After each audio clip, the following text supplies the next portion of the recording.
ఎక్కడ కూడా ఇచ్చిన మాట గతంలో మాకు ప్రజా సంక్షేమ పథకాలు ఇచ్చాయని చెప్పి జగన్మోహన్ రెడ్డి చెప్తా ఉండేవాడు.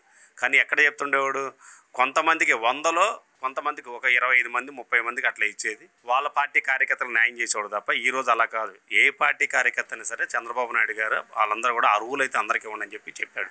మేము అదేవిధంగా అర్హులందరూ కూడా సంక్షేమ పథకాన్ని అభివృద్ధి చేస్తానే, సంపద సృష్టించుకుంటానే, ఎక్కడ కూడా ప్రభుత్వ భూములు అమ్మట్లే.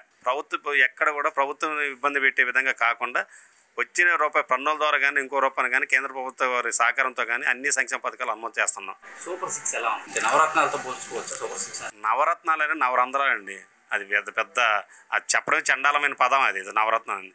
మేము సూపర్ 6 వచ్చిన దానికి సూపర్ 6 అనే పథకం పెట్టిన దానికన్నా దాంట్లో ఇంకా ఎక్కువే పథకాలు అమలు చేస్తున్నాం. ఎందుకంటే ఇవాళ ఉచిత బస్సు ఉంది. పెట్టేదాకా జగన్మోహన్ రెడ్డి చేతులు ఎత్తేసారు చేతులు అని అన్నాడు. కానీ అదే ఈరోజు బస్సులో ప్రయాణం చేస్తున్న ప్రతి మహిళ, ఒకవేళ ఒక మహిళ ఒక 15 కిలోమీటర్ ఒక గ్రామీణ ప్రాంతం నుంచి ఒక టౌన్ ప్రాంతానికి వెళ్ళలేక ఒక మౌలిక వసతులు పచార సరుకులు కానీ లేదా వాళ్ళకున్న వస్తువులు ఎక్కడైనా అమ్ముకోవడానికి కానీ ఇట్లా వెళ్ళేటప్పుడు అక్కడ ఛార్జ్ వెళ్ళడం 30 నుంచి 50 రూపాయలు. ఆ 30-50 రూపాయలు మిగిలినట్టే కదా. రాను పోను సుమారు 50 నుంచి 60 రూపాయలు మిగిలినట్టే కదా. ఆ విధంగా ప్రతి ఒక్క మహిళకు కూడా అందరూ కూడా లాభదాయకంగా ఉంది.